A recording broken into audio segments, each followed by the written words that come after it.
The Scarlet Pimpernel by Baroness Orczy. Chapter 14. 1 o'clock precisely. Supper had been extremely gay. All those present declared that never had Lady Blakeney been more adorable, nor that demmed idiot Sir Percy more amusing. His Royal Highness had laughed until the tears streamed down his cheeks at Blakeney's foolish yet funny repartees. His doggerel verse, "We seek him here, we seek him there," etc., was sung to the tune of Ho Merry Britons, and to the accompaniment of glasses knocked loudly against the table.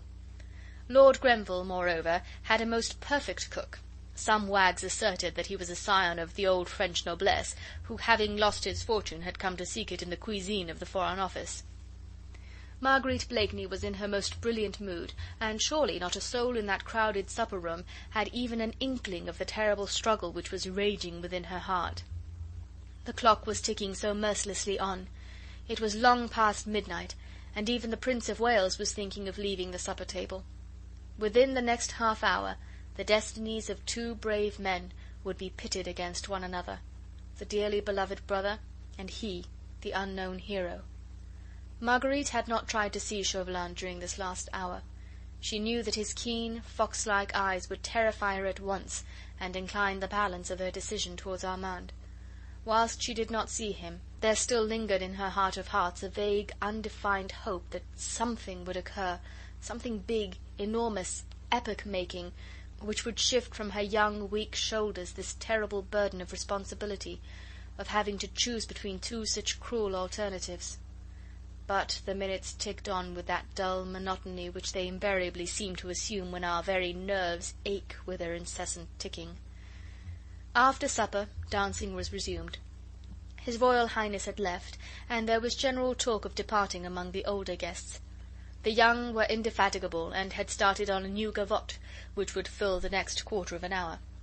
Marguerite did not feel equal to another dance. There is a limit to the most enduring of self-control. Escorted by a cabinet minister, she had once more found her way to the tiny boudoir, still the most deserted among all the rooms. She knew that Chauvelin must be lying in wait for her somewhere, ready to seize the first possible opportunity for a tete-a-tete. His eyes had met hers for a moment after the force-supper minuet, and she knew that the keen diplomat, with those searching pale eyes of his, had divined that her work had been accomplished. Fate had willed it so. Marguerite, torn by the most terrible conflict heart of woman can ever know, had resigned herself to its decrees. But Armand must be saved at any cost. He first of all, for he was her brother, had been mother, father, friend to her ever since she, a tiny babe, had lost both her parents. To think of Armand dying a traitor's death on the guillotine was too horrible even to dwell upon. Impossible, in fact. That could never be. Never. As for the stranger, the hero, well, there let fate decide.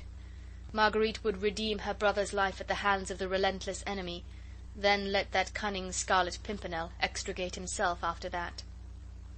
Perhaps, vaguely, Marguerite hoped that the daring plotter, who for so many months had baffled an army of spies, would still manage to evade Chauvelin and remain immune to the end. She thought of all this as she sat listening to the witty discourse of the cabinet minister, who, no doubt, felt that he had found in Lady Blakeney a most perfect listener. Suddenly she saw the keen, fox-like face of Chauvelin peeping through the curtained doorway. "Lord Fancourt," she said to the minister, "will you do me a service?" "I am entirely at your ladyship's service," he replied gallantly. "Will you see if my husband is still in the card-room, and if he is, will you tell him that I am very tired and would be glad to go home soon?" The commands of a beautiful woman are binding on all mankind, even on cabinet ministers. Lord Fancourt prepared to obey instantly. "I do not like to leave your ladyship alone," he said. "Never fear, I shall be quite safe here, and, I think, undisturbed. But I am really tired. You know Sir Percy will drive back to Richmond. It is a long way, and we shall not, an we do not hurry, get home before daybreak." Lord Fancourt had perforce to go. The moment he had disappeared, Chauvelin slipped into the room, and the next instant stood calm and impassive by her side. "You have news for me?" he said. An icy mantle seemed to have suddenly settled round Marguerite's shoulders. Though her cheeks glowed with fire, she felt chilled and numbed. Oh, Armand, will you ever know the terrible sacrifice of pride, of dignity, of womanliness a devoted sister is making for your sake?"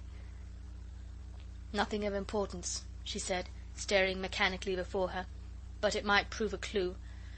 I contrived, no matter how, to detect Sir Andrew Ffoulkes in the very act of burning a paper at one of these candles, in this very room.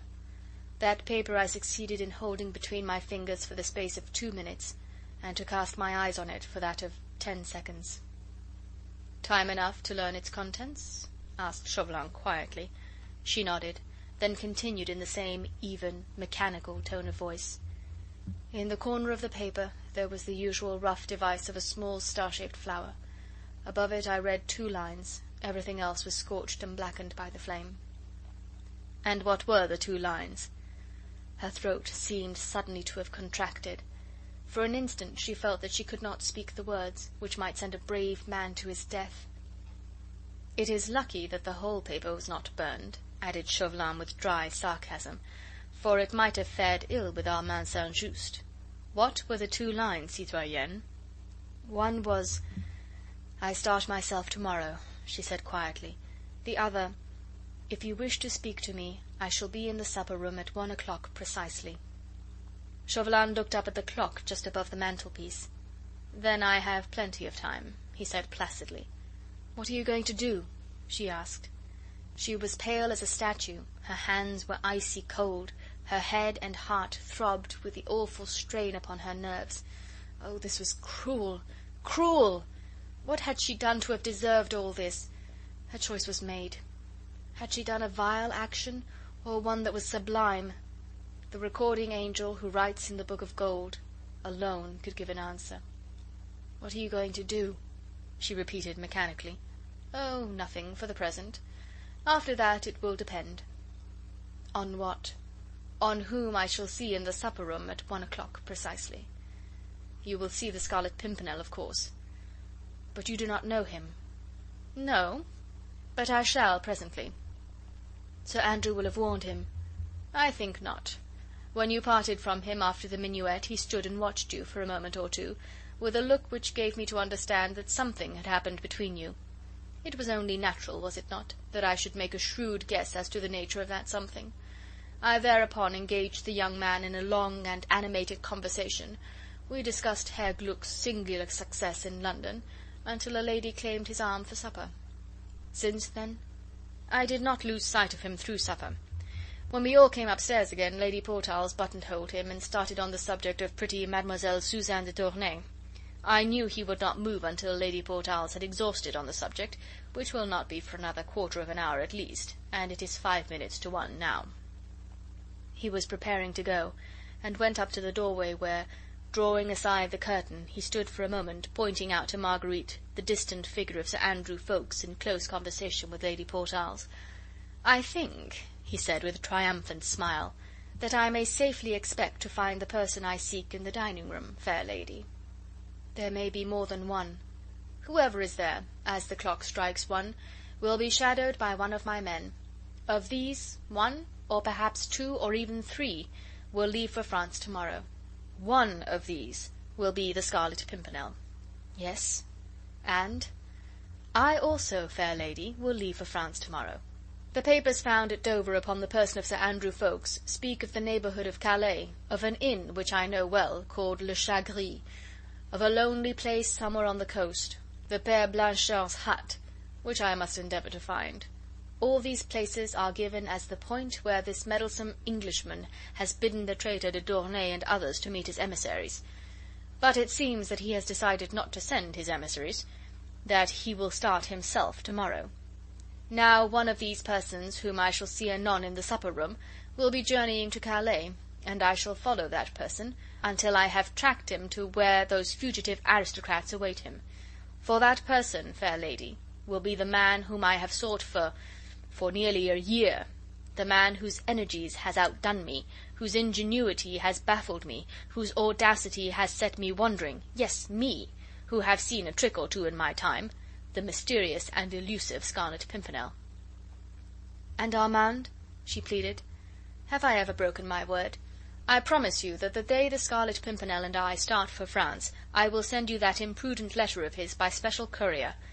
More than that, I will pledge you the word of France that the day I lay hands on that meddlesome Englishman, St. Just will be here in England, safe in the arms of his charming sister." And with a deep and elaborate bow, and another look at the clock, Chauvelin glided out of the room.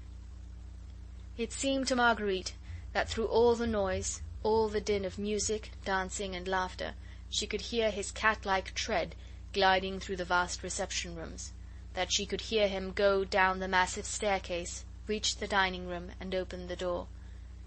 Fate had decided, had made her speak, had made her do a vile and abominable thing for the sake of the brother she loved. She lay back in her chair, passive and still, seeing the figure of her relentless enemy ever present before her aching eyes. When Chauvelin reached the supper-room, it was quite deserted. It had that woebegone, forsaken, tawdry appearance which reminds one so much of a ball dress the morning after. Half-empty glasses littered the table, unfolded napkins lay about, the chairs turned towards one another in groups of twos and threes, very close to one another, in the far corners of the room, which spoke of recent whispered flirtations, of a cold game-pie and champagne. There were sets of 3 and 4 chairs that recalled pleasant, animated discussions over the latest scandal. There were chairs straight up in a row that still looked starchy, critical, acid, like antiquated dowager. There were a few isolated single chairs close to the table that spoke of gourmands intent on the most recherched dishes, and others overturned on the floor that spoke volumes on the subject of my Lord Grenville's cellars. It was a ghost-like replica, in fact, of that fashionable gathering upstairs, a ghost that haunts every house where balls and good suppers are given, a picture drawn with white chalk on grey cardboard, dull and colourless, now that the bright silk dresses and gorgeously embroidered coats were no longer there to fill in the foreground, and now that the candles flickered sleepily in their sockets. Chauvelin smiled benignly, and rubbing his long, thin hands together, he looked round the deserted supper-room, whence even the last flunkey had retired in order to join his friends in the hall below. All was silence in the dimly lighted room, whilst the sound of the gavotte, the hum of distant talk and laughter, the rumble of an occasional coach outside, only seemed to reach this palace of the Sleeping Beauty as the murmur of some flitting spooks far away. It all looked so peaceful, so luxurious, and so still, that the keenest observer, a veritable prophet, could never have guessed that, at this present moment, that deserted supper-room was nothing but a trap laid for the capture of the most cunning and audacious plotter those stirring times had ever seen. Chauvelin pondered, and tried to peer into the immediate future. What would this man be like, whom he and the leaders of the whole revolution had sworn to bring to his death? Everything about him was weird and mysterious. His personality, which he so cunningly concealed, the power he wielded over 19 English gentlemen, who seemed to obey his every command blindly and enthusiastically, the passionate love and submission he had roused in his little trained band, and, above all, his marvellous audacity, the boundless impudence which had caused him to beard his most implacable enemies within the very walls of Paris. No wonder that in France the sobriquet of the mysterious Englishman roused in the people a superstitious shudder. Chauvelin himself, as he gazed around the deserted room, where presently the weird hero would appear, felt a strange feeling of awe creeping all down his spine. But his plans were well laid. He felt sure that the Scarlet Pimpernel had not been warned, and felt equally sure that Marguerite Blakeney had not played him false. If she had, a cruel look that would have made her shudder gleamed in Chauvelin's keen, pale eyes. If she had played him a trick, Armand St. Just would suffer the extreme penalty. But no, of course she had not played him false. Fortunately, the supper-room was deserted. This would make Chauvelin's task all the easier, when presently that unsuspecting enigma would enter it alone. No one was here now save Chauvelin himself. Stay. As he surveyed with a satisfied smile the solitude of the room, the cunning agent of the French government became aware of the peaceful, monotonous breathing of some one of my Lord Grenville's guests, who, no doubt, had supped both wisely and well, and was enjoying a quiet sleep away from the din of the dancing above.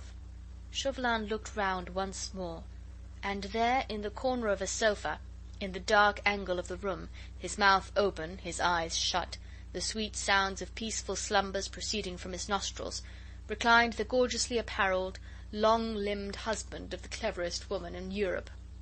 Chauvelin looked at him as he lay there, placid, unconscious, at peace with all the world and himself, after the best of suppers, and a smile that was almost one of pity softened for a moment the hard lines of the Frenchman's face and the sarcastic twinkle of his pale eyes. Evidently the slumberer, deep in dreamless sleep, would not interfere with Chauvelin's trap for catching that cunning Scarlet Pimpernel. Again he rubbed his hands together, and following the example of Sir Percy Blakeney, he, too, stretched himself out in the corner of another sofa, shut his eyes, opened his mouth, gave forth sounds of peaceful breathing, and waited. End of chapter 14.